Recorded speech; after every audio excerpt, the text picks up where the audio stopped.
Hi. Welcome back to Hot Topics Live podcast. If you don't know me by now, my name is Kia. I am a coach and I love to help people, which is why I coach. Today's episode is something kind of divisive and controversial. So you're going to want to stay till the end because it's not what you think. Okay. But it is meant to help you. So this is kind of part of my dating after divorce or long-term committed relationship series. And my friend Fouad is back. You all love him, he's back. And we're going to discuss this like sort of hot topic about dating. And if you watch Hot Topics Live podcast, then you already know I did this episode on being a trad wife, which is such a trend right now. So I wanted to talk about it because I have been a traditional wife, not once, but twice. And I had some insights on it. And in that episode, hey, on my Instagram, this reel or on my shorts is kind of blowing up where I'm talking about being a trad wife and where I'm talking about women and why they're choosing to be single, right? And so if you haven't seen that, go check it out. But this episode is kind of the opposite of that. This episode is why men are choosing to be single. And if you don't know this, okay, and many of you probably do because a lot of my audience is male. I love you. You know, I love men. So I have to do episodes about important topics for men. And I think this is important. But ladies, this is also for you.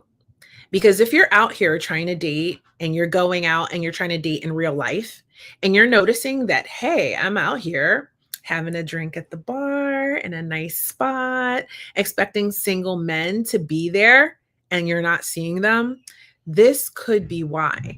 So we're going to dive into some topics of feminism, misogyny, healthy relationship dynamics, lots of really interesting stuff from both the male and female perspective. So it's really balanced. And I think this is going to provide you with a lot of great information. And make sure you stay to the end because I want to tell you something really special at the end of this episode. So like, share, comment. If you're watching live, comment. Don't be shy. We love to talk to you. Don't be shy. Drop a comment. I appreciate all the comments I'm getting. If I haven't answered your comment yet, I promise you I will. And thank you all for always being the sweetest, kindest, most supporting viewers, listeners, watchers, followers for all of my content. So I love you guys. And with that said, let me tell you about Fouad. If you don't know, okay, he is a world-class photographer. He loves guns. He loves motorcycles. He's also a pretty huge influencer on Instagram. Yeah. So he's really a dope person and he's my friend. And I'm going to bring him on because he's one of those like really good quality masculine male, like good healthy masculine men. And I love those kind. So I'm going to bring him on and he's going to share his views on what is happening in 2025. Where are the men and why are they not dating? Why is nobody dating? Let's find that out. Hey. Hi. You forgot to mention I also love Batman. Yes, he does. And Catwoman, who is also my favorite, Michelle Pfeiffer. Anyway, so yes, my favorite. So tell me, I gotta jump right into it. I am dying to know because I'm out here. Like you might be off the market. Okay, so by hashtag dating can happen and be successful, but we'll get into that later. You're off the market, but I'm still out here. I'm still dating. And I want to know, because I date a lot online these days, so it's kind of easier. But sometimes I talk to a lot of my girlfriends and they're like, I don't want to date online. I want to go out. I want to meet people in real life. It's summertime. I want to be out. So why am I seeing online all these comments and questions of people, namely women, saying, where are the men? Yes, that is something. This is the reason why I presented this topic to you. Is because I've been noticing that, and I've, just my own observations, as I'm always online, and I love to keep tabs on the dating world, even though I'm taken.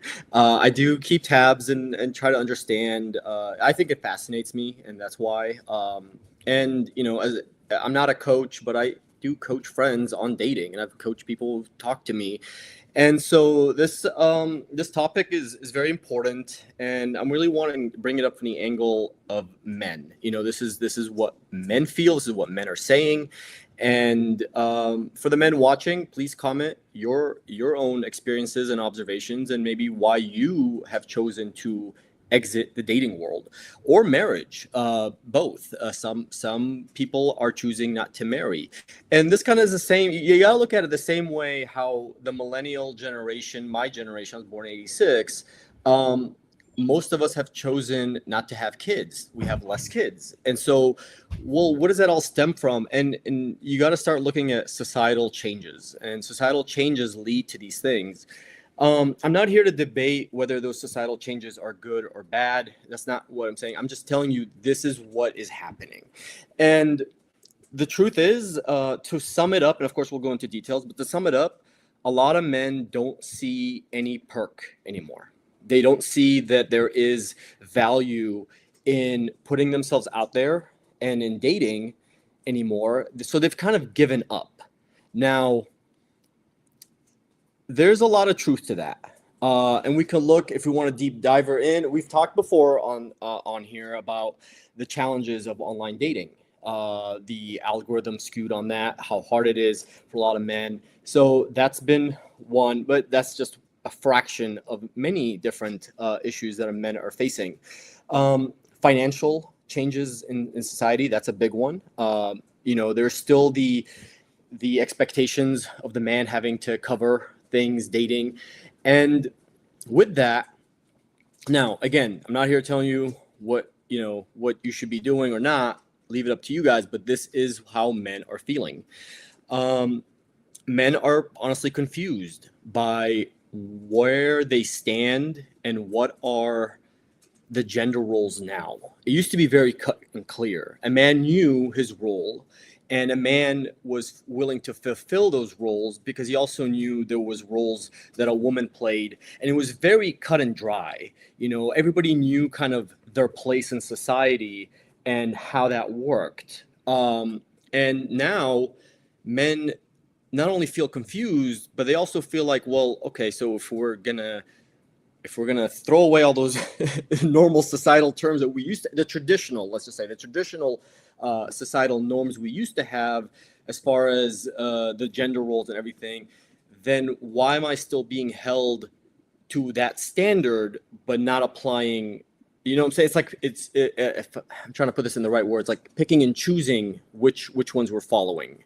And a lot of times that is not in the balance is off. It's not tipped in the scale of a man anymore, when it was before kind of like equal, I guess, right? And I'm not saying that back in the old days everybody was equal. That's not what I'm saying. I'm saying is, as far as what you got out of the dating or what you got out of marriage, it felt more that what men felt was more of a balance that they understood. And I'm going to quit talking now because I'll let you speak.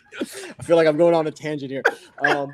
Sorry, I get passionate. I'm just like, let me dry up here. I know, because it's a hot, it's like a hot topic, right? It is very hot in here. So, so it's like, I think what I'm understanding from what you're saying is that because back in the day, we'll say patriarchal society created these gender norms, these gender roles. And that was what the societal expectation was, right? And women, they basically had the expectation of a gentleman, right? They expected a man to open doors and pay and go to provide and go to war and to play the mammoth. You know what I mean? Like to protect them Yeah. financially and provide for the family. And then even into the household, there were like the man's chores and then the lady's chores. And this is kind of how, like, at least you would see on TV in like the 50s and 60s, like how things were depicted. And then we had sort of like a huge society, we had several societal shifts, but one of them being sort of this rise of feminism, where women wanted to go to work, women wanted to have equality in other aspects of life. And um, let's just say over these years since the 70s, when this started happening and women were fighting for this stuff, it became increasingly, and I think from the men that I've spoken to, confusing for men as to what they're supposed to do anymore and what role they're supposed to have. And I'm not, don't come for me, I'm not blaming feminism, but I want to get into that a little bit too, because I think that I've definitely spoken to a lot of men who have said that they don't know how to be anymore. And it's so like they have had women who have gotten angry at them and not wanted to date them anymore because they opened a door or like tried to do the thing that they thought was the chivalrous right thing, and it turned out to be the wrong thing for that particular woman. And I myself am a woman of the 90s, right?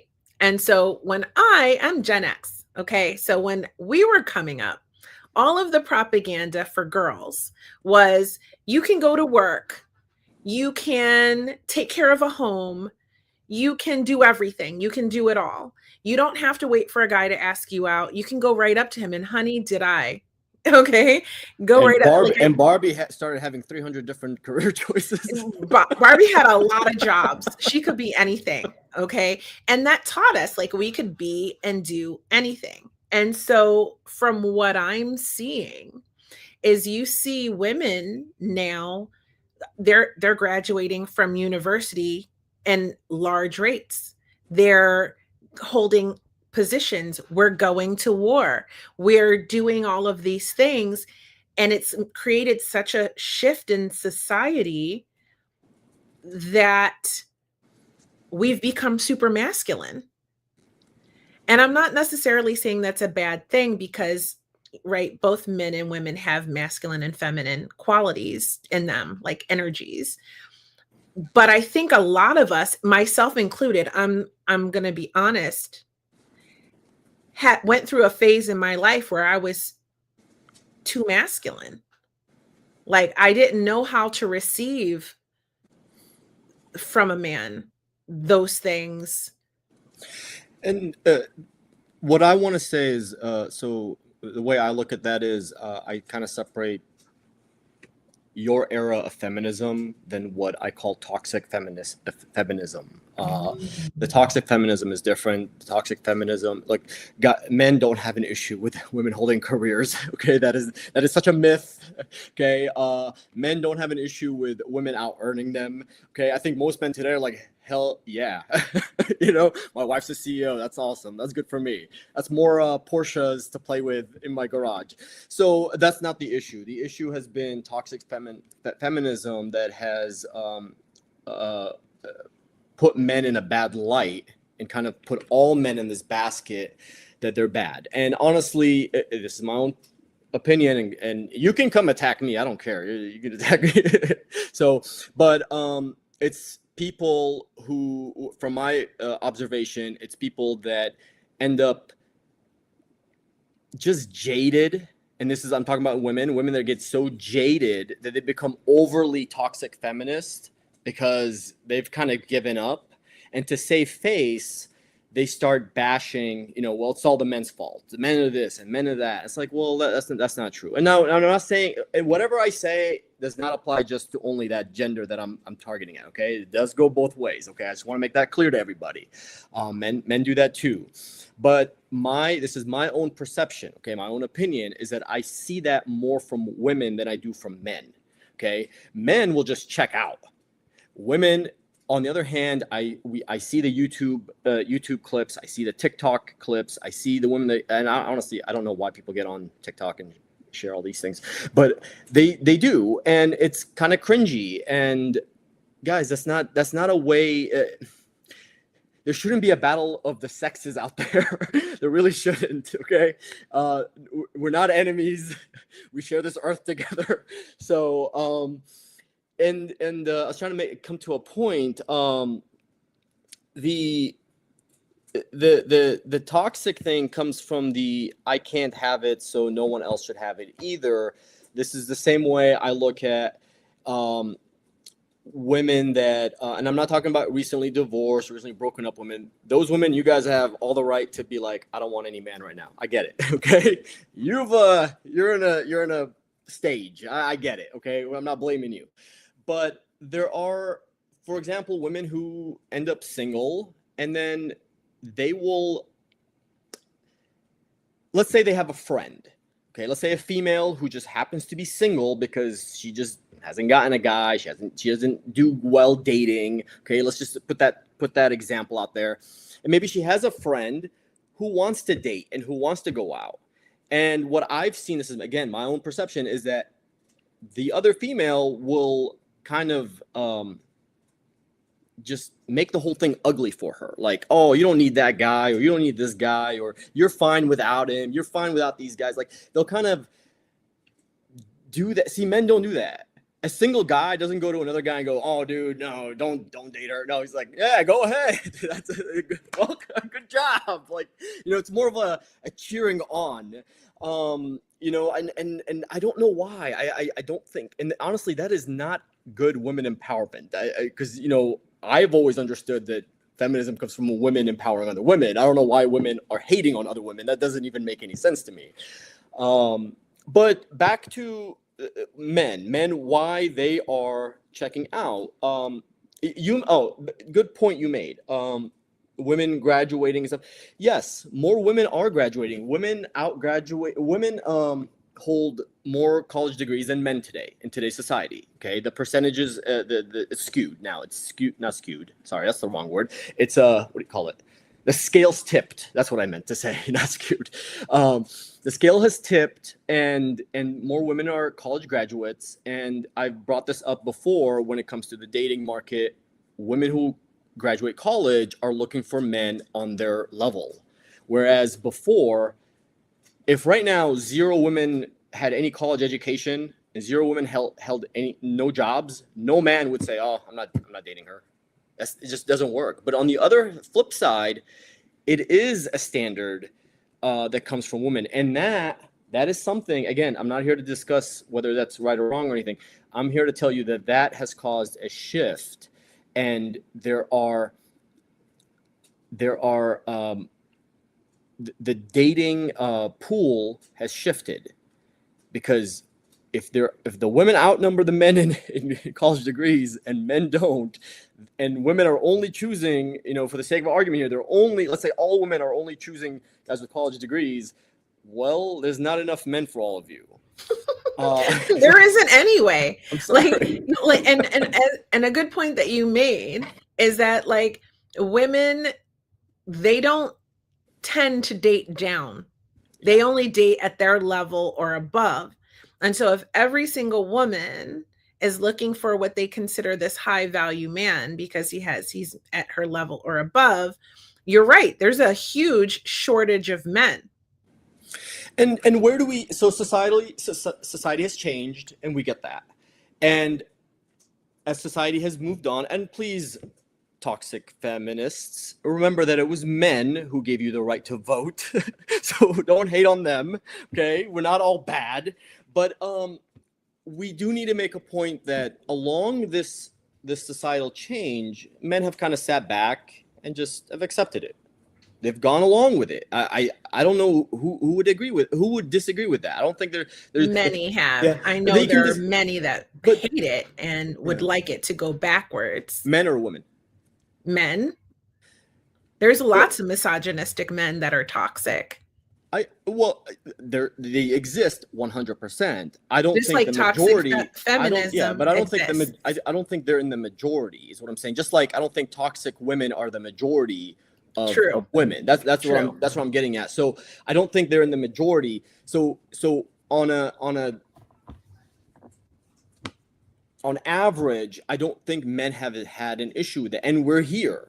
Mhm. Men aren't passing bills to change it back. Okay, Well, there's no rules to that, and we're not going to go political here. There's no, no okay, politics today, please. None, um, please. and so my question is to women is that when is society going to change it to favor men as well? Because it has changed to favor women in a lot of ways. And in that case, that's why I'm bringing your example. Are women gonna wake up and say, okay, maybe the standard of only dating somebody that makes as much as me or has a college degree, like up, maybe that needs to change. Maybe it's time for women to look at, hey, maybe there's a great man out there who may make less than me, but he's a great man. And I'm not saying that there aren't women out there who date up and down. And when I say up and I down, I'm do. talking about financial. I do. I do that. I date And down. right, and there are women that do that. I know, but Yeah. again, on the average, my own personal opinion, I don't believe that the average is that. I don't see it that way. That's my own perceptions and my own educated opinion. Again, it is an opinion here. But it does need to change, and maybe some women are waking up to that and saying, okay, well, I'm sorry, but you all can't have Brad Pitt, so get Brad Pitt 2.5. Okay, you know. But it's true. It's a really good point that you're making. And that's why I said I do. Because, and I'm not saying that like I'm going to date a hobo or anything, but what I'm saying is like if it's a good guy, there are still qualifications that I'm looking for, but he does not have to be a multimillionaire. Have I dated guys with lots of money? Sure. But they didn't necessarily meet other qualities that are extremely important values to me. Right? So sometimes I think you can evaluate a person more than just how much money they have in the bank or what profession they're in. Sometimes you can look at their values. Do their values align with yours? What is the content of their character? Is it a good person? Like, is he, I mean, first of all, you have to find him attractive. Is he attractive? Because I do know there's tons of women that only care about money and they don't care what he looks like.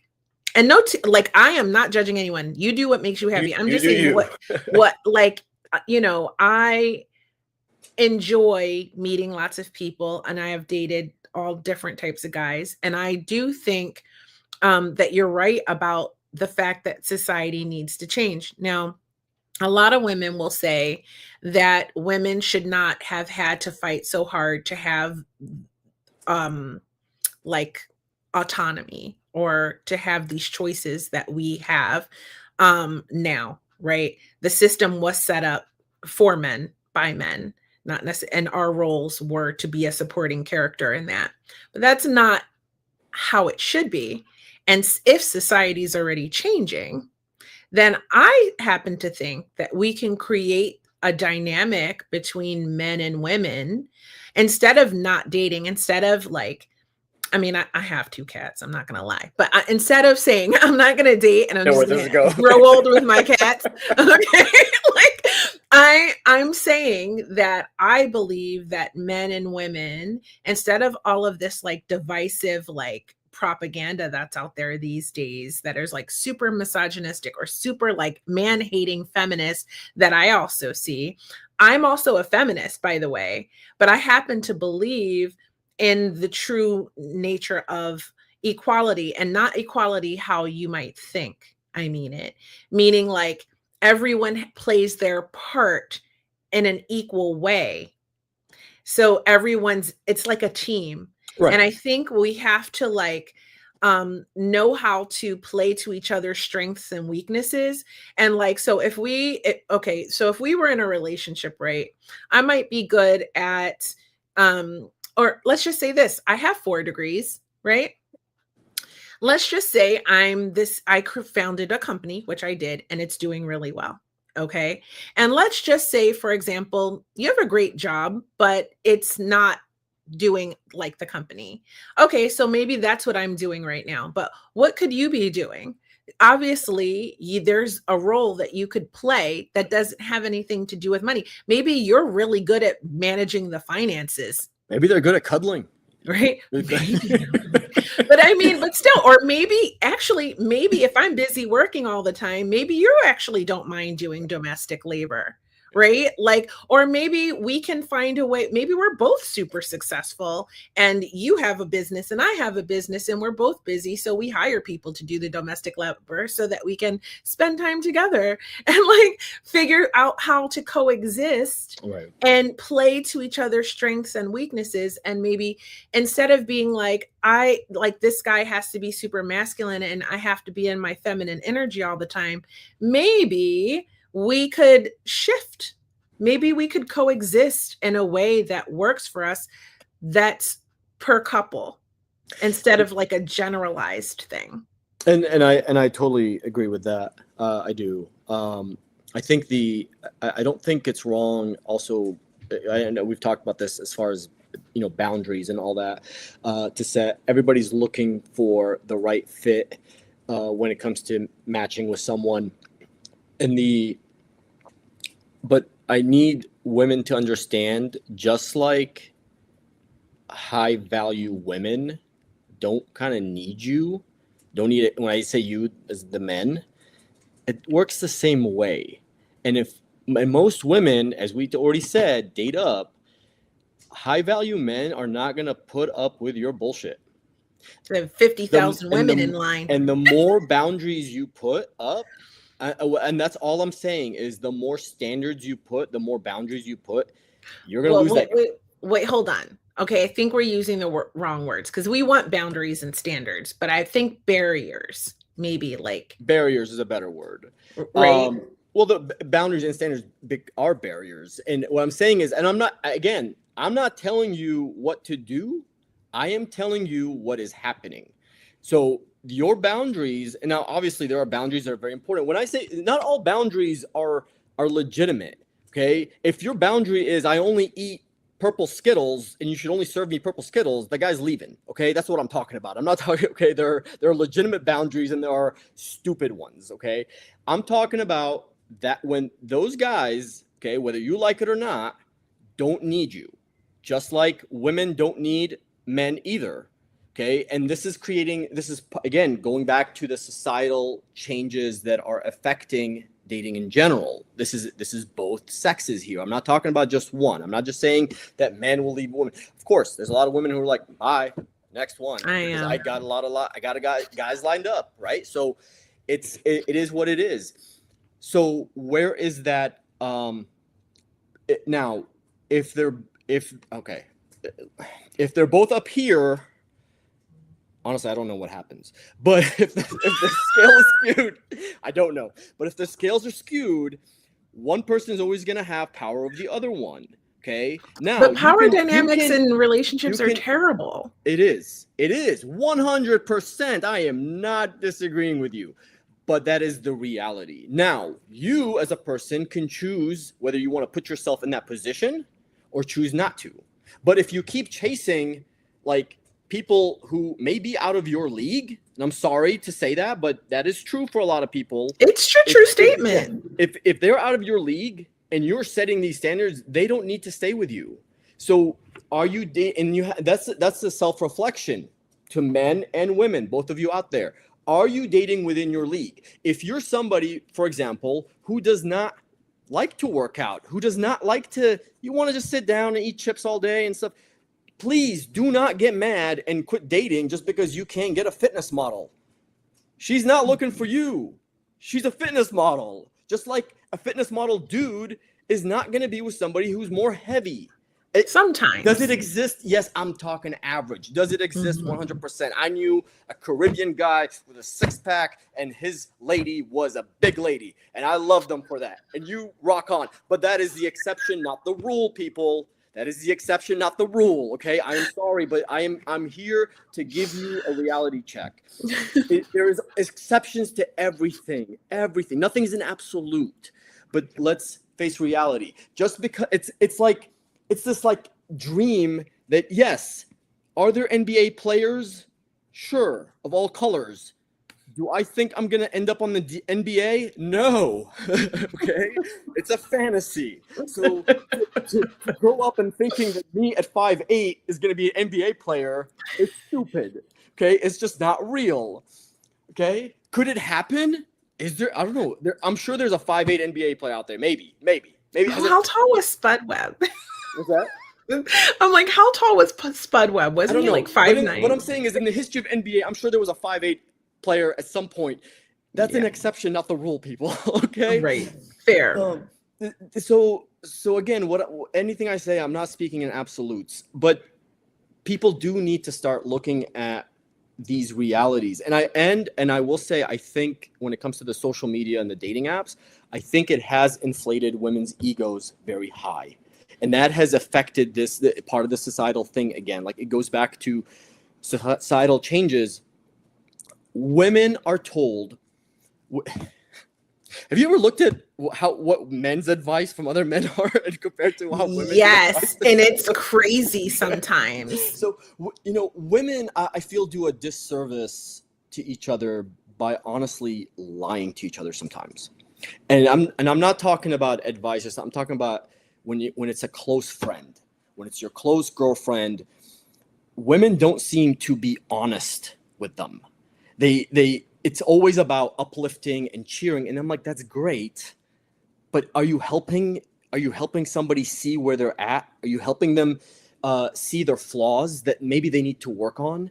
Because that's where accountability comes in, and we need to start taking accountability for our actions than just giving up dating and telling men how they're safer in the woods with a bear than they are with men. And well, honey, sometimes that's true. Okay. Good luck with the bear. Okay, ladies, good luck. And it's not if you're safer, it's would you rather be. So it's a choice they're making.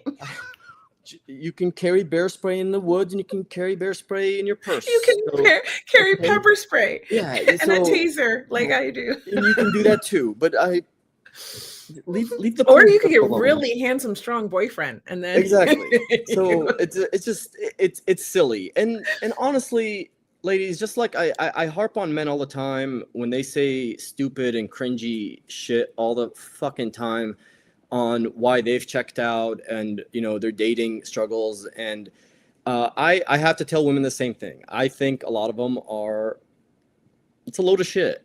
Okay, it's a load of shit. So because you have to look at actions and not just what they say. And when you see countless videos, or just in my own stories of women I follow, okay, and I know them personally, and I know what they say, and how they, I guess, want to be perceived by everybody, but then their stories are all these cringy Pinterest, emotional things, and it's like, well, which is it? Are you happy being alone, or do you want a guy? Because those things do not match up.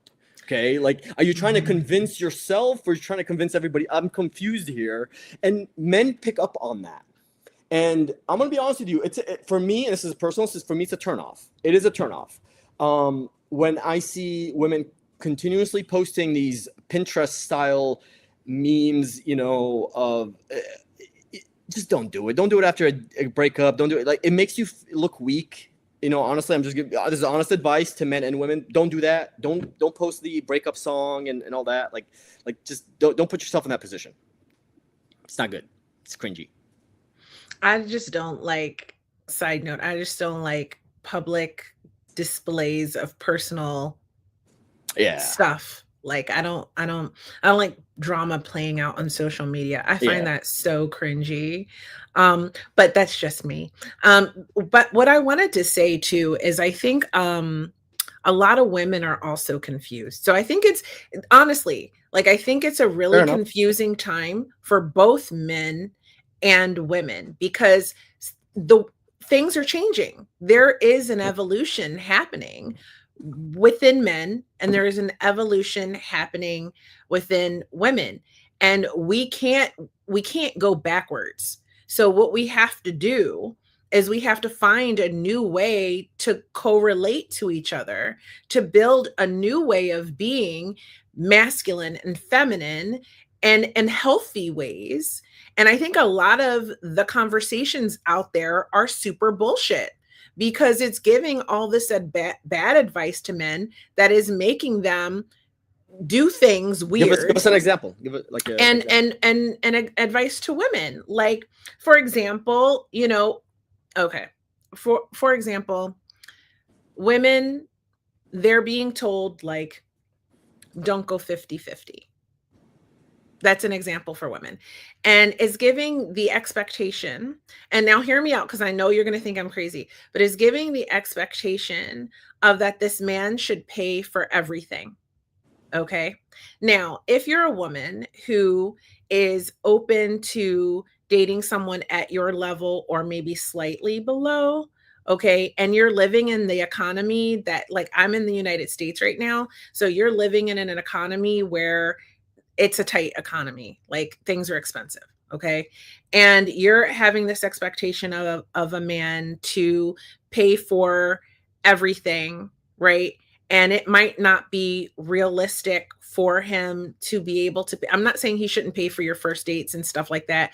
I think it's an investment into a woman to pay for that stuff, and you will get a return on that investment at a later time, if you're a match and all of those. But it's a gamble, like with anything. But if you don't take a risk, you don't get a reward, right? And I think women are being told, like, so when you get into a relationship, maybe this guy, and especially a young guy who's like in his 20s, it may not have his life, early 20s, may not have his life at a point where he can be a sole provider for a woman yet, right? And so there are times when being 50-50 and working as a team, as a partnership, is going to be beneficial and better than just expecting the man to pay for everything if he's at a certain level of life. Not every woman, like you said before, not every woman is going to date the millionaire, is going to date the guy that's going to be able to provide her with this trad wife And you have lifestyle to or be, this. yeah, and you have to be realistic that in today's world, families can't survive unless both parties are working.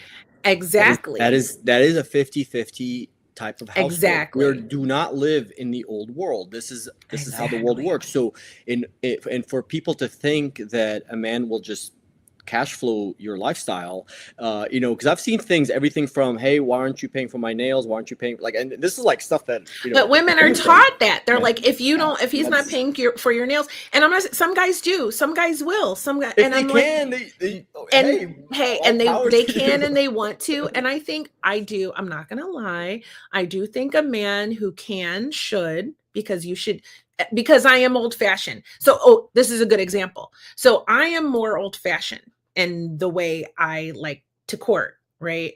I like to be taken out, and I like doors to be open for me, and I like for things to be paid for me. That's not to say I'm not going to pay, because I am. I am going to plan retreats. I am going to pay for other things. I am going to buy groceries and cook food for you. And I am going to provide domestic labor, which, if we calculated up how much that cost, it's expensive.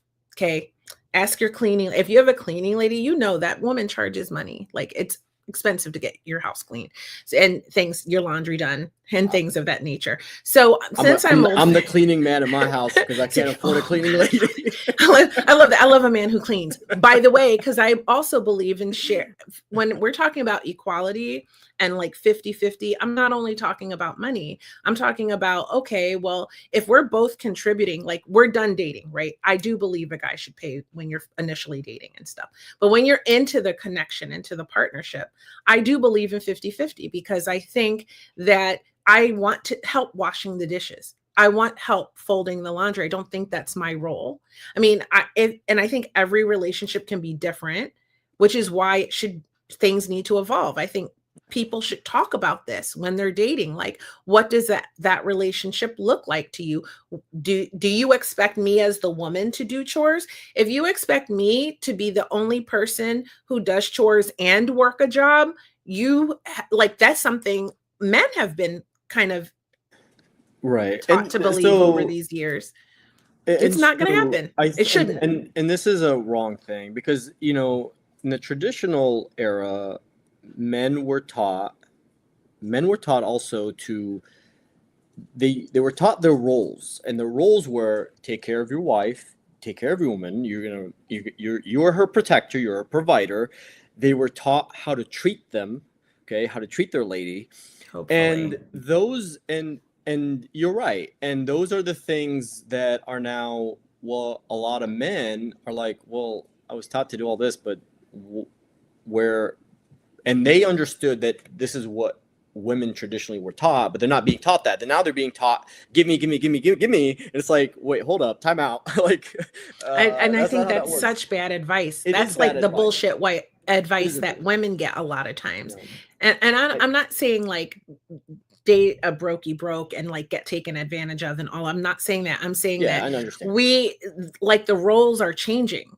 Things are evolving, and so we have to start looking at it like, how can this relationship be beneficial for both of us? How can it be mutually beneficial, and how can we create our own relationship per person? Like, if you and Audrey, your relationship's going to be different than mine and whoever Sure. I'm talking to right now, right? Sure. Like, we're going to create what we want. If we were in a relationship, we would then create a relationship that works for us.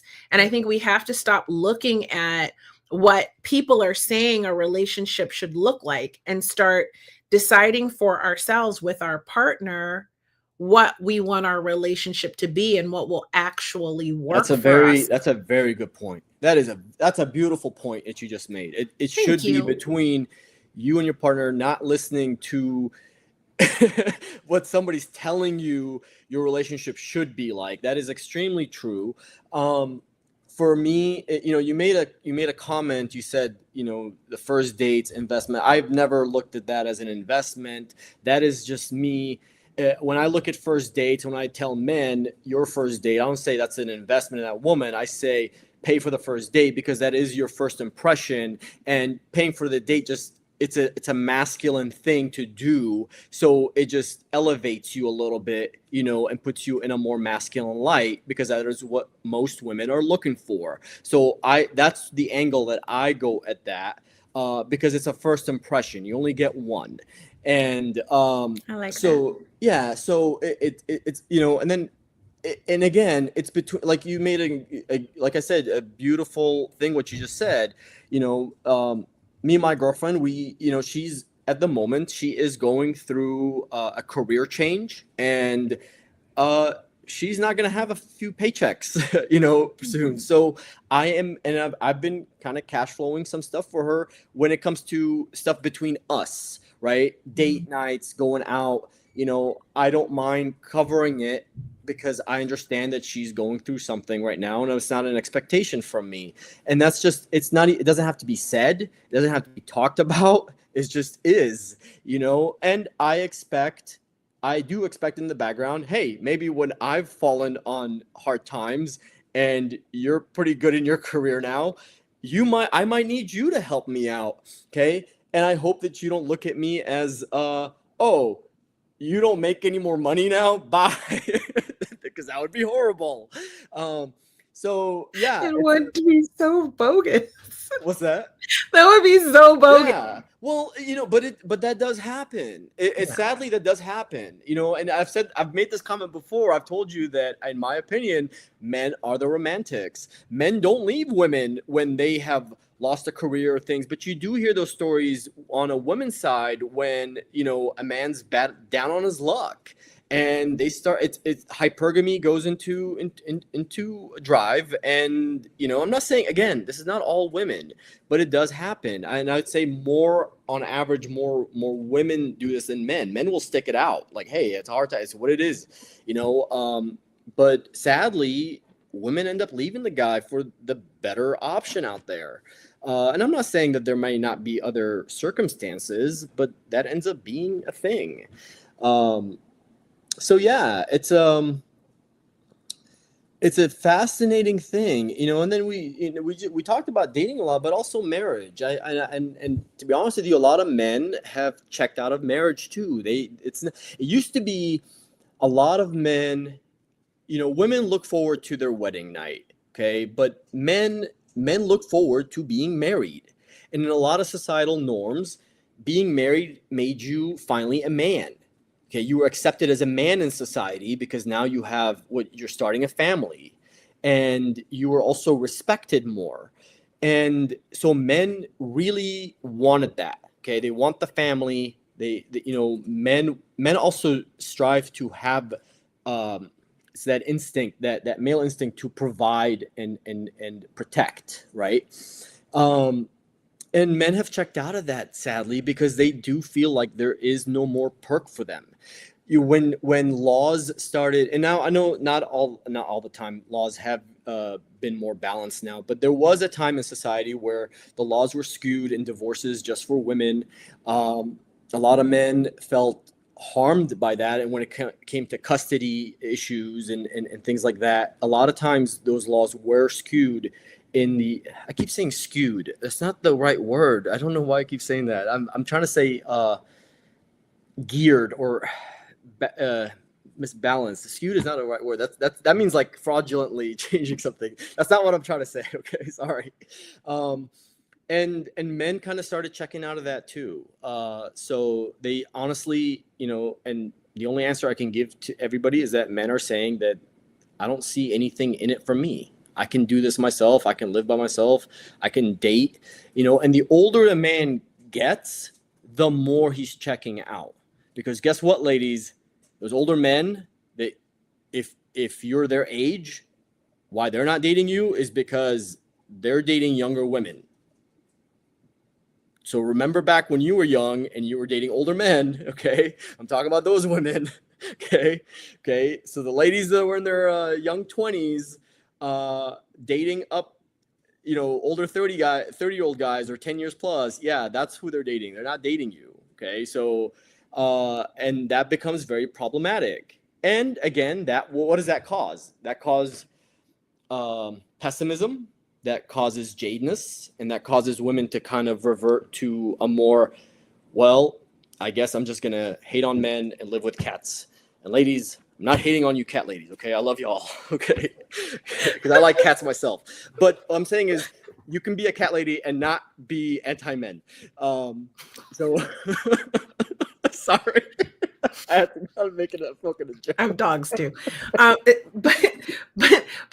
that's true. And I think, in fairness, a lot of times when women are saying things like "I'd rather be in the woods with a bear than a man," it's because there are a lot of, and I've experienced them, unsafe men, and they are stronger, and it can be more dangerous sometimes. But there are a lot of really amazing men as well. And so one of my goals for these podcasts, especially, is to remind women that there are really good men out there, and you don't have to hate them all. Okay. And it's actually not healthy to hate them all. And that's where I feel like there's a faction of feminism that has gone askew, and that has become like the I hate men club. And that is not where we want to be. We can hate the system that created toxic masculinity. We can hate that system. And I think we need to change it.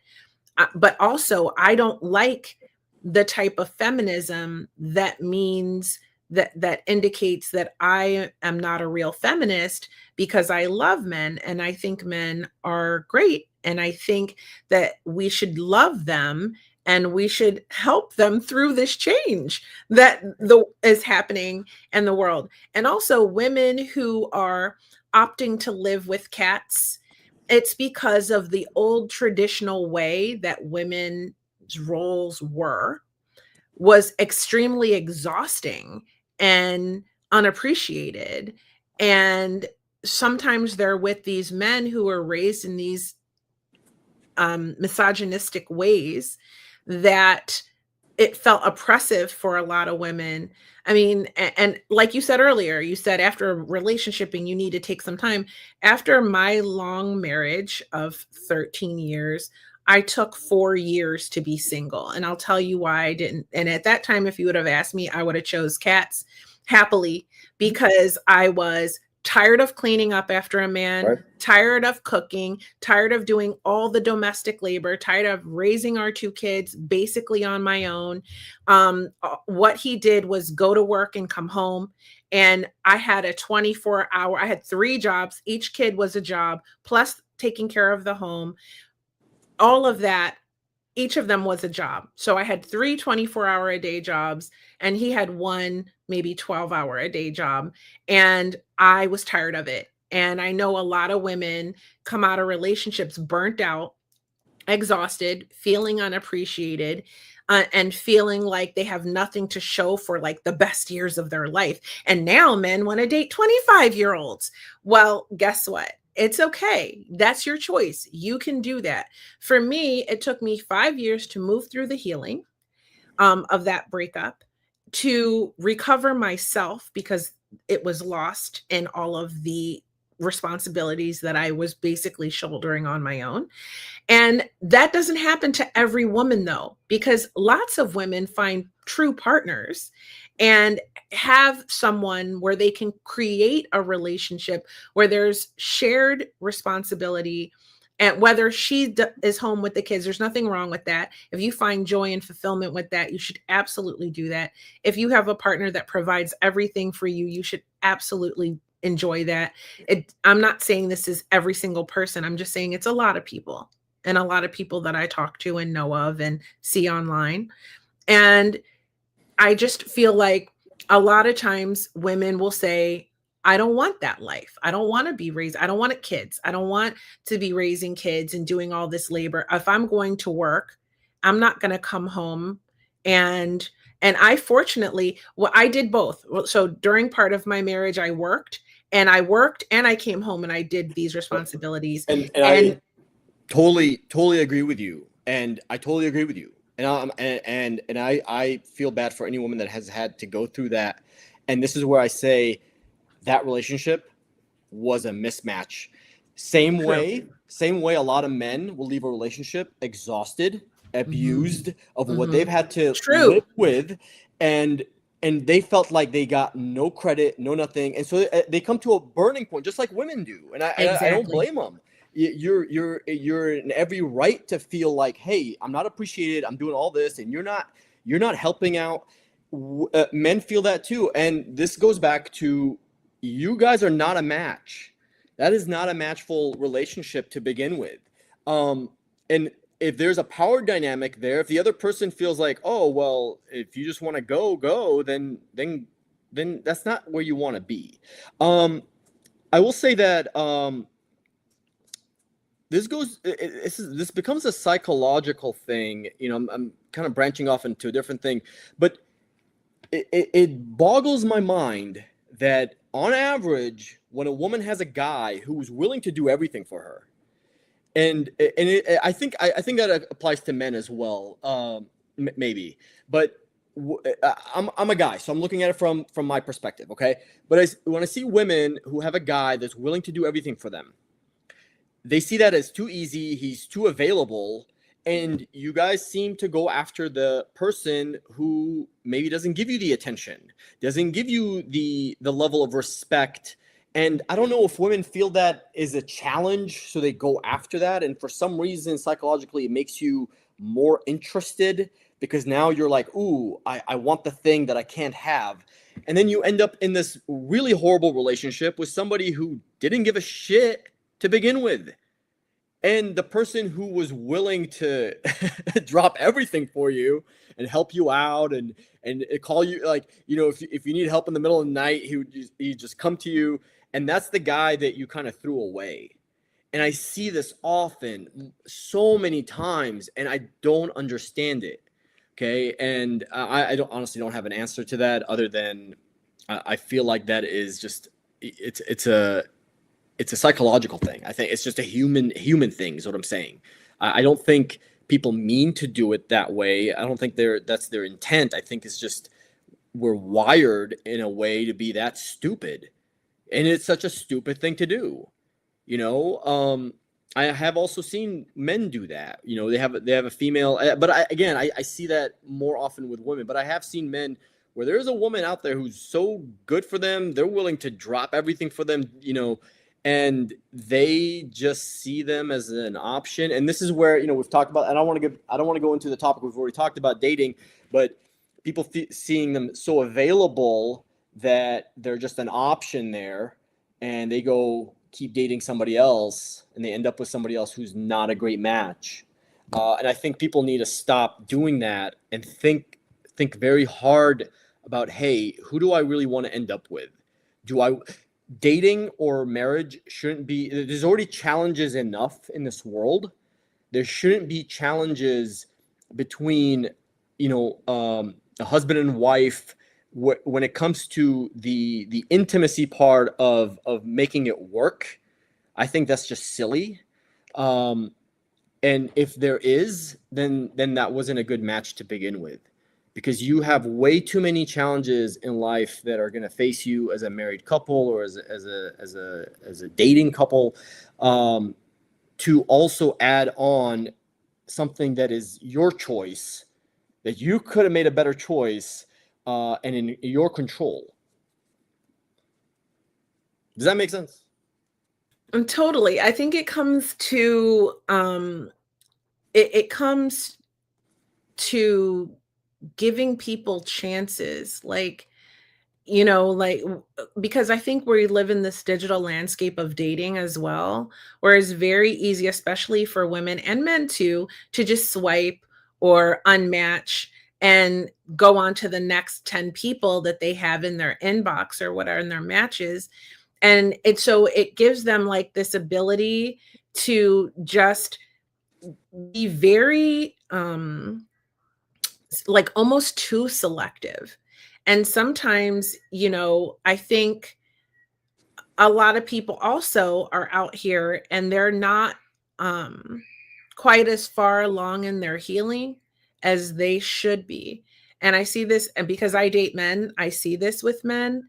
And so sometimes a guy will not realize what an opportunity has landed in his lap, and he'll sabotage it. He'll totally sabotage the whole situation because he doesn't feel worthy, or she doesn't feel worthy or enough, or it seems too good to be true, or whatever the case may be, like this guy that's willing to do everything for the girl. But I think the underlying issue there is she's so used to chaos and drama and being mismatched with someone else that she's misunderstanding that this peacefulness, that this gentleness, this energy that she or he is experiencing, this calmness, is actually a lack of toxicity in the connection.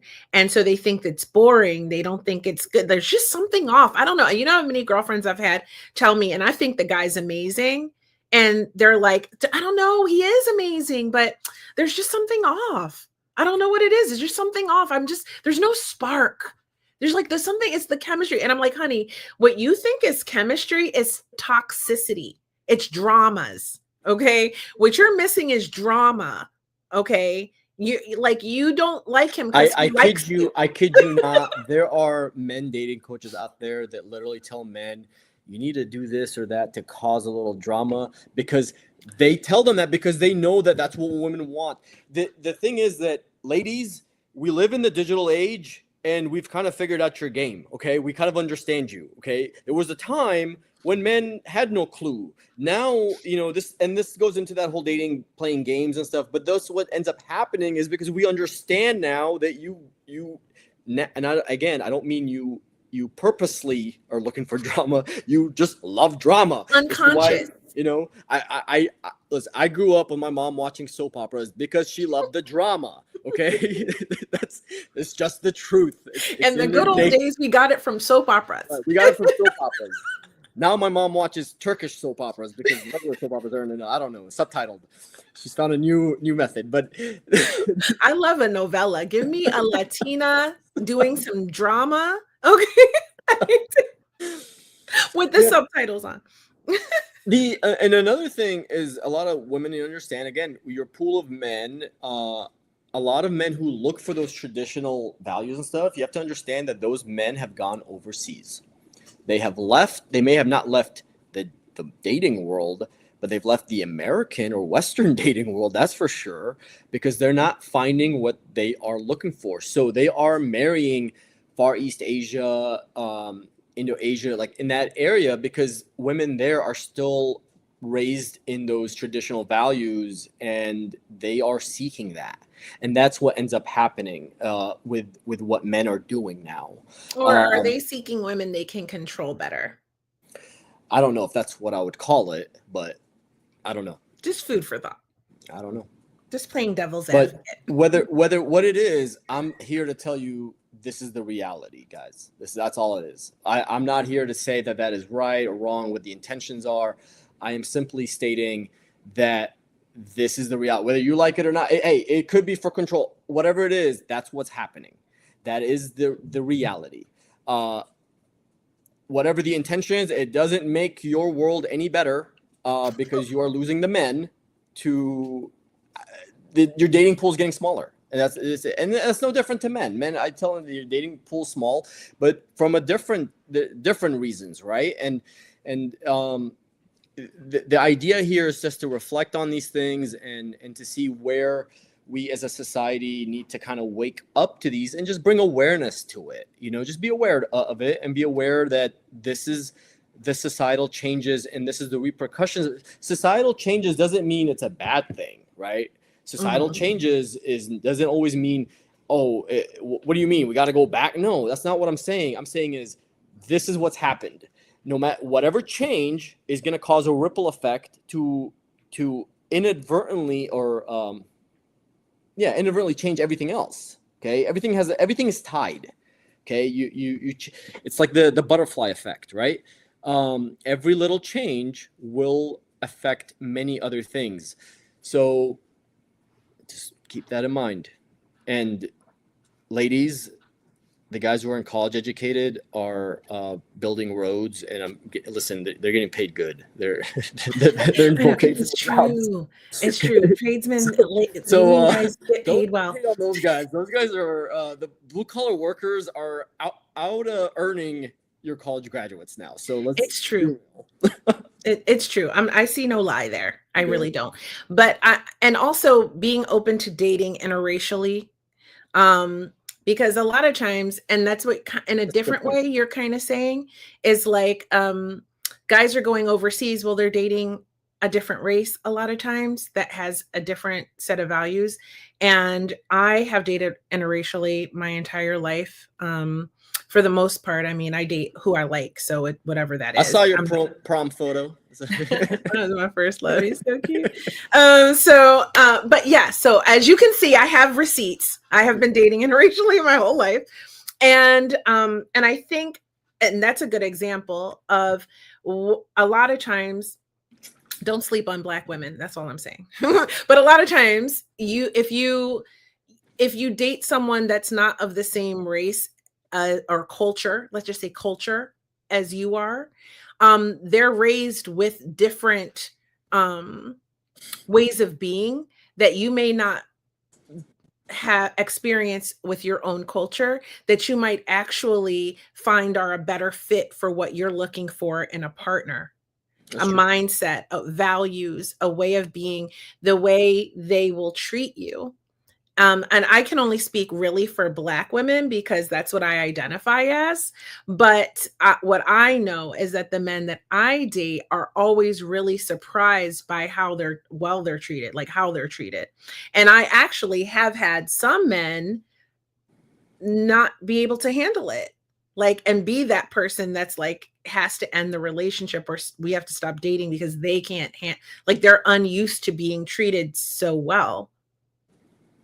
I mean, obviously I have expectations of things. I'm old fashioned. I like things a certain way or whatever. But what the return is for that is something that a lot of people are unaccustomed to. So I think also to open up your chances of dating, I like to do something called open cast dating. I did a whole episode of this like 2 years ago now. Oh my God. And so, or was it last year? But it's all about, treating dating like almost like an audition, and being open to auditioning all types of people. And then once you have that person, really having those conversations about what it is that your values are, that you're looking for. And I think a lot of people get caught up in the chemistry and the attraction of it. But there's the piece that a lot of people miss, I think, is especially for a woman. And since my audience is men, I'm going to speak directly to you. Most of you are men. Is that a woman wants someone that she can respect. And if she's attracted to you and she can respect you, something about you, you're a hard worker, whatever it is, and you adore her, you're adoring to her, whether that includes paying for everything if you can, or just giving her. A lot of women just want to hear beautiful words, and they want to be cuddled, and they want to feel like you think she's beautiful and sexy and amazing, and she wants to flowers on occasion for no reason, not when you've done something wrong. And like literally every woman wants flowers. Every woman wants flowers for no No, I was reason. laughing at you when you've done something wrong. Right? Like legitimately. And so I think if you have those three things, like you adore her, she can respect you, and there's physical attraction, you guys will probably fall in love with each other. And for women who are watching, men also need adoration and appreciation. Those two things, that you respect him and he knows you respect him, and you adore him and you appreciate him, right? And obviously there's physical attraction, so there's passionate energy, sexual energy, right? I think relationships can work like with those components and those conversations about what does a good relationship for us look like. And I think that's that? we were talking about earlier about the balancing thing. It just sucks that people don't have that balance. So I'll give you an example.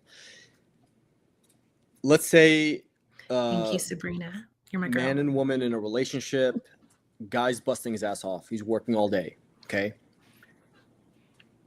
Yes, it's okay to appreciate your husband who's been busting his ass off all day and come home to a meal. I think he would appreciate that because he's just been busting his ass off all day. Now, on the other hand, if it's your wife who's been busting her ass off all day, make sure that the home is clean when she gets home. Okay. So that's where that balance comes in. Maybe you're not a great cook. Okay. And you don't want to give her food poisoning, but you don't know how to clean. Okay. Make life easier for each other. It's a give and take. I think one of the nicest things I heard my girlfriend tell me, she's like, I'm not used to this. I'm like, not used to what? She goes, my ex didn't do any of the stuff that you do.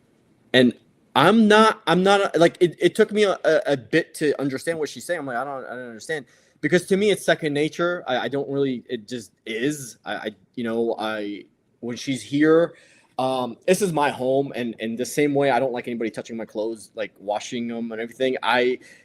It's weird for me, for somebody who's a guest in my house, to be doing my dishes. Like, I do my dishes, I just do. Yeah, it's just weird. Like, when she's sitting here, in my house, like I'm like, hey, you want me to make you something to eat? No, I'm no chef, but I know how to make a cool sandwich, and I got a love when a man cooks for me. And I got a stove, and I know how to heat up things and cook some things. So I do live. That's my love language.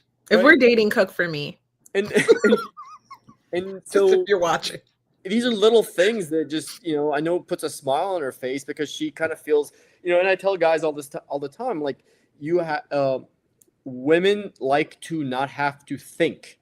If you just do it all, just, that's why if we go back to the dating thing, like, you plan the date, you tell her what to wear, like all that stuff, that's a turn on. Okay. It makes us feel safe and looked after. And the same way goes when you are in a marriage or as a couple. It shouldn't just end there. It should be, hey, I got you. It should be second nature, right? But ladies, the minute a guy says, "Make me a sandwich," what do we do in today's world? Oh my God, I can't believe you just told me to make me a sandwich. Like, hold up, calm the fuck down. I'm sorry, no, calm the fuck down. If your guy's been busting his ass off and he's coming home, and maybe he's the sole provider, okay? I think he earned. If he's a sole provider, he can get a goddamn sandwich. I think if he's the what? If he's the sole provider, he can get a sandwich. What do you mean? I'm just confused. Yeah, if he's the sole provider, he can get a goddamn sandwich. He can give the man a sandwich. I thought you were saying like he can get one like on his own. No, he could.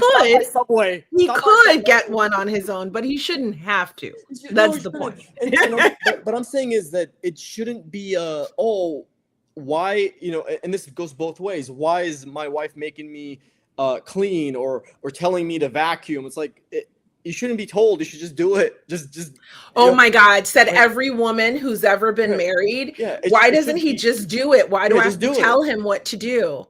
And see, it needs to be done. Again, these are things that I do bash on men all the time. Like, make your bed in the morning, things like that. These are qualities and habits that on average men don't have. Okay, they just don't. They do need some coaching on that. Okay, ladies, that's where you come in. But ladies, I'm not telling you to stick it out. Okay, past 6 months if the guy isn't doing his part. But again, on the other hand, there are certain things that ladies need to also accept that, hey, you're part in this as well. Just like you expect a guy to do certain things, you can't get mad because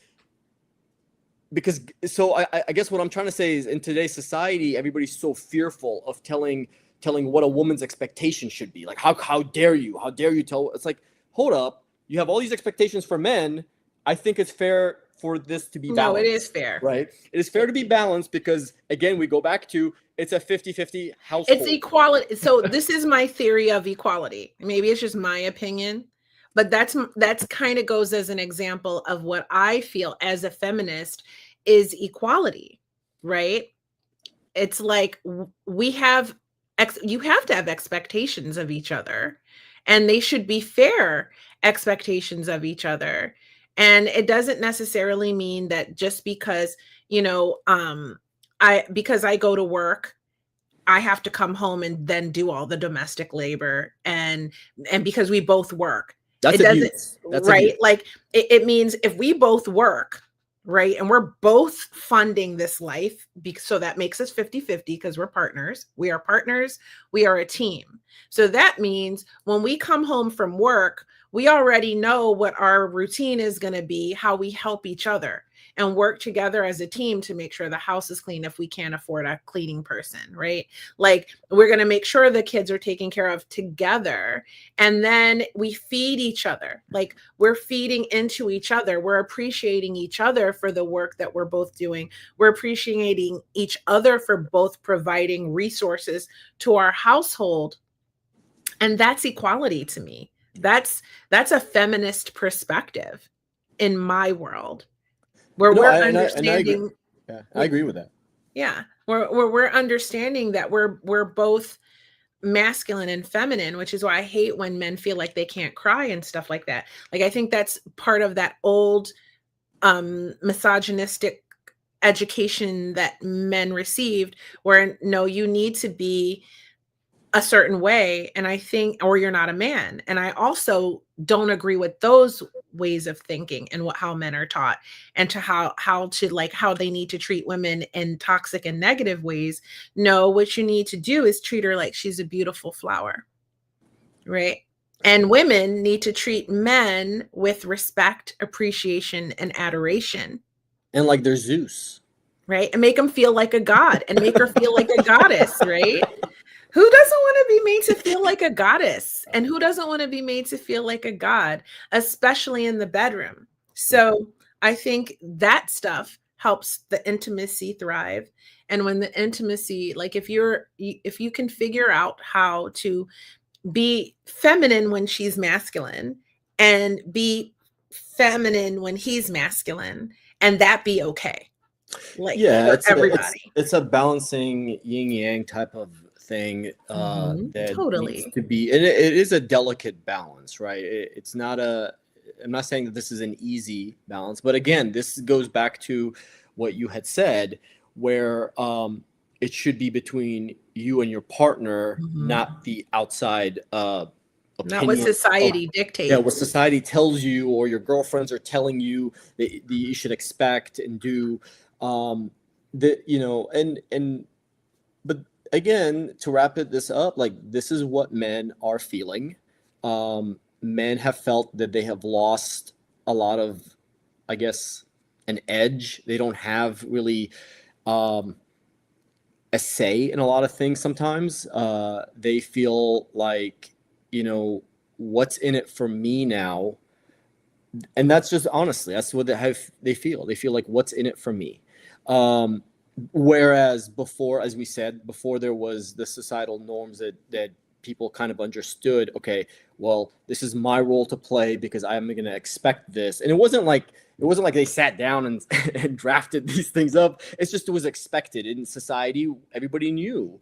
And today, men are confused and they're like, okay, well, I don't know, so I'm just going to check out. And this is why you have a lot more single men. And it is Or a, giving I up. don't know if the I don't know if the word is epidemic, but so right now the percentages are 36% of women are single and 60 something, I don't remember the exact, but it's in the 60% of men that are single.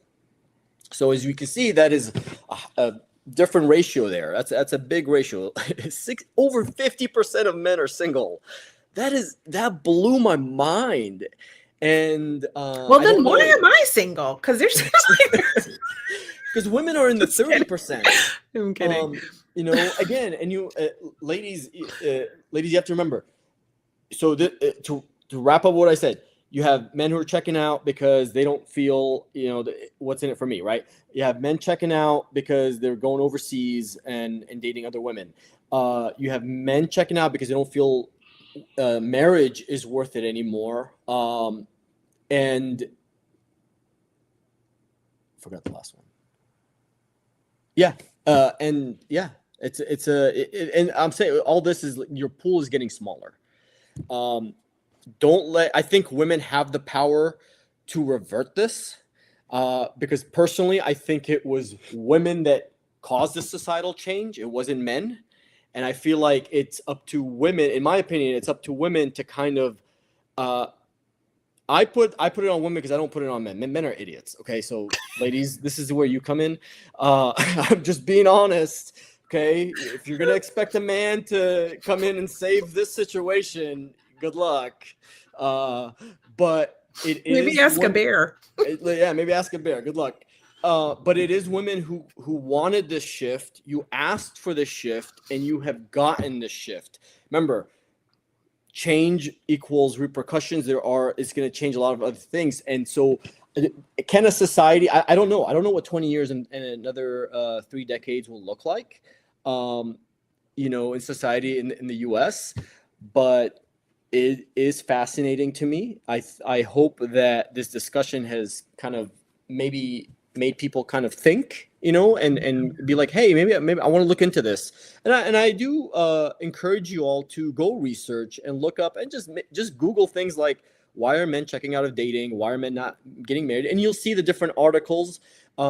This isn't an opinion piece by one person. Like, this is spread across a lot. There's a lot of information out there that is highlighting this and taking note as this is coming into light now in society. And I think, you know, this also, again, unintended consequences, why we have a lower birth rate now, why I think they're trying to, you know, always increase the tax incentives for married couples, because we are having that imbalance now in society. Sabrina says not all women wanted this shift. And I think that that's true, but also I think that, like you said, I think that now that we have this change, like there is a shift, you know, feminism has created a change. And because of those changes, like toxic, misogynistic voices have come to the forefront, and they're trying really hard to make it go back. And I don't think that's the answer. I think the answer is creating a new way of being. Like, we are at a place where this can't, like, we can't stay this way. So instead of hating men and hating women and giving up on dating men and giving up on dating women, what if we start to work together to, instead of being so divided, right? Instead of all of this propaganda I see all over that is so cringy to me, right? Exactly, Sabrina. Yet co-creating a new way of being together where we both feel fulfilled. I don't think that's impossible. It's only impossible if you believe it's impossible. So if we can come together, we're meant to be together. We're men and women. We're meant to be a team. We're created to be together. So instead of going, I'm swearing off of this or whatever, you know, how about not giving up? And that is the entire reason why I created Dating After Divorce, because I didn't want to give up. Yes, I took a break. And do I take breaks? I do. But I don't give up.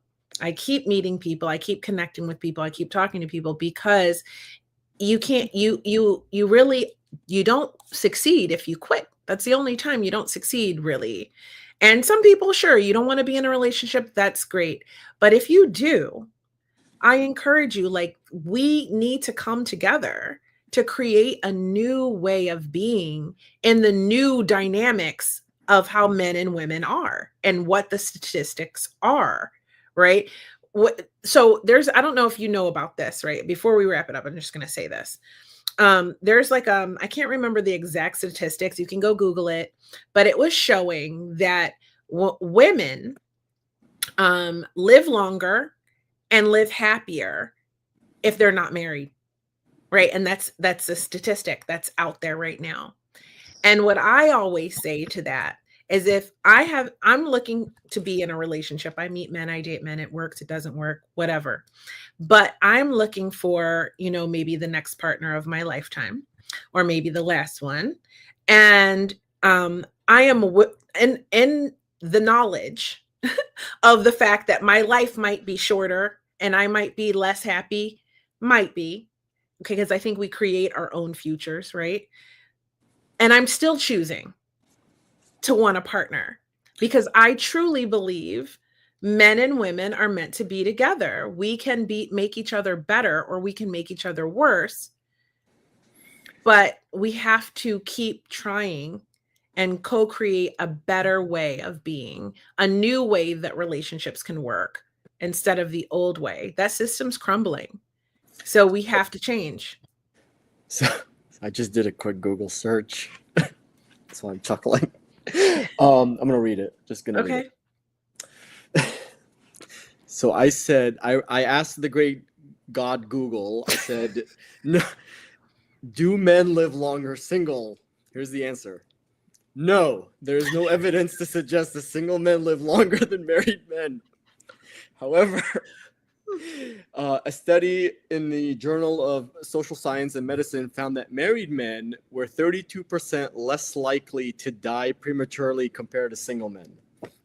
Facts. Men get, so you'll find this evidence of this if you look for it. Men who are married do better in their careers. Men who are married do have a better quality of life if they're not with a toxic woman. Okay. And there's exceptions. Men who are married, they have a better quality of life and live longer. So it is all the benefit, according to these research studies, are for men, which is why a lot of women. Which is very strange, because we always hear, and I'm not saying this is wrong. I'm not saying, you know, I'm saying, like, I've always grown up to understand that women live longer than men. I've always understood that. We do. So, because I always related that to, again, back in the old days, where it was the men was the sole provider. Men worked in harsh conditions, and so their lifespan wasn't as long due to those reasons, right? So that's a fact that is boggling to me to hear, because it Well, we doesn't, I still guess, will outlive a man. We just won't live as long. Like, so maybe I would have lived to 90, but now I'll live to 87. Okay, Sure, right. I'll take 90. That's enough for me. I don't know. That's the point of that. But Okay. but I'm still choosing. Like, a lot of women are still choosing that life. You right? And it's because intrinsically and psychologically we are wired for partnership. So Right, and that's true, and a lot of women, I think, on average, now I understand some of you ladies choose to be single and don't want kids, but on average, a lot of women still want the family, they want the kids, they want it, just like men do. True. And I think another reason for, I'm sorry, you did say we're going to wrap this up. So I just wanted another reason I think I didn't bring up. I think we did hit on it, was the financial reasons. And when I say financial reasons, I'm not talking about just like the dating and all that. I'm saying is just life in general is getting more expensive. Raising a family is not cheap, and that has made a lot of people, my generation, rethink marriage. Is what's in it for me? And then when I say what's in it for me, not like what's in it for me for my partner, but what's in this in the end game. If I'm putting myself out there into this, and it's costly, it's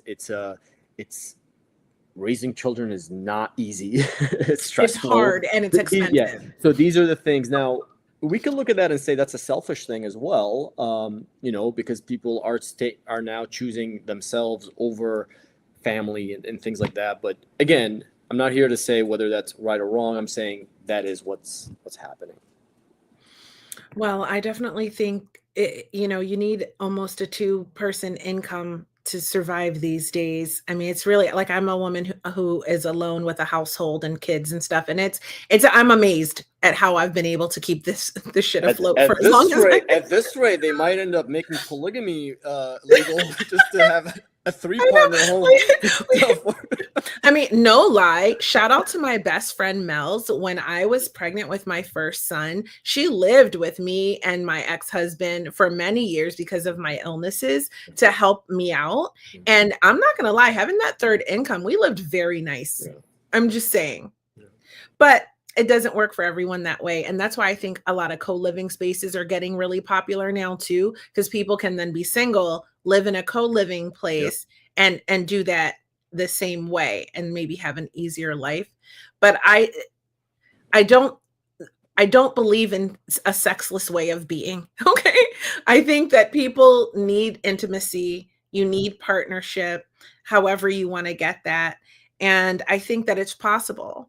And I just truly believe that we have to create a new dynamic. We have to create new roles. And I think I don't know if it will work societally, or maybe a new societal way of being will be birthed in the near future.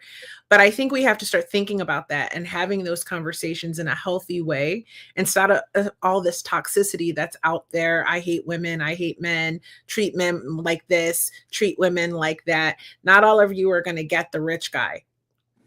So, like, how can you work with what is available to you and realistic for you? Right. I didn't get Anna de Armas, so I get it. It's just, yeah. I'm sorry about that. She's hot stuff. Yeah, it's just, just being real with yourself. And please, nobody take that like that you're not gonna get so and so as like as an offensive thing. It's not meant to be offensive or like you're not good enough. No, of course not. That is not meant to be in that way at all. I think people just have to be real with themselves, come back to reality. Okay, we all can drift off in this fantasy world sometimes of what we wish things are, and we forget that the real world isn't that way. No, I'm saying try, but if it doesn't work out, be open to other things, honey. Yeah. And yeah, again, guys, remember, Rose chose the bum on the Titanic, and he had no money. Yeah. I mean, sometimes you have to like think about what the most important values and qualities and characteristics are, and go for those. And if you are valuing and wanting partnership, And yes, you want someone who's stable and everything, but like maybe he's not the multimillionaire guy, but maybe he is like someone who treats you like a goddamn goddess. Like maybe it's a trade-off. And for me, like, no tea, no shade on all the gold digging honeys out here, but I know what the trade-offs are for being a kept woman, and that's not for me. So like you have to decide what's important, and to each their own, no shade. But what we're talking about here is the shift in society and what needs to happen if you want a partner, and encouraging people to partner and find a way that works for you and for your life so you can be happier. So everyone's happier when they have a crush. Don't deny it. Oh, yeah. Oh, see, a point just came back to me just now as we're trying to wrap things up. Another point. I was talking about why men are leaving this and leaving that, but there's another thing, articles that I've been reading, and I don't live in a clubbing city. We have bars in Portland, Oregon, not clubs.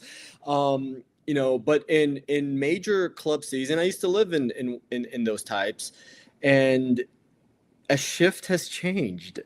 It's a shift that I really wish had changed when I was in my 20s, because I would have had an advantage. But now you have women complaining, where are the men at the clubs? They're not going to the clubs. Men are not. That's crazy. And I tell these, my message to clubs is that maybe you should get rid of women's night and start having men's night, because that's how you're going to draw men in. Because for the longest time you had ladies night, so you drew in late, or ladies get in free, and that's how you do, because it was the balance was more men than women. I went to so many of those in Chicago, and you wanted to draw women in, right, with free entry. And I think how funny would that be if pretty soon that would switch? Maybe it needs to. That's what I mean. Like, we need to start reevaluating this stuff and tweaking it so that we can get people together. And it blew my mind, because I'm like, listen, if I was 25 right now, I don't got the energy for clubbing. I sleep early now. But if I was 25 and you were telling me that there isn't enough men at the club, I'm like, sign me up. I'm going right now. Maybe I need to go to the club and investigate. I'm just kidding. Actually, I would still club from time to time. Not all the time, but I love dancing, honey. So I miss it, but I know me. I'm at that age where I'm like, things are creaking now, and mobility training. Okay, there you go. Okay, so I really have to wrap it up because my battery is about to die. But I have loved this. This has been amazing. Thank you so much for being a guest on Hot Topics Live podcast again, and I appreciate you. Thank you, and I appreciate you, viewers. Thank you. Thanks, everybody. I'm gonna put you in the green room. I'll see you in a minute. Okay, bye. Isn't he a doll? And he made some really, really good points. And I just want to say, like, we can never keep it to an hour, me and him. We can't help ourselves. And shout out to Audrey for lending me your man to share his insights on my podcast yet again.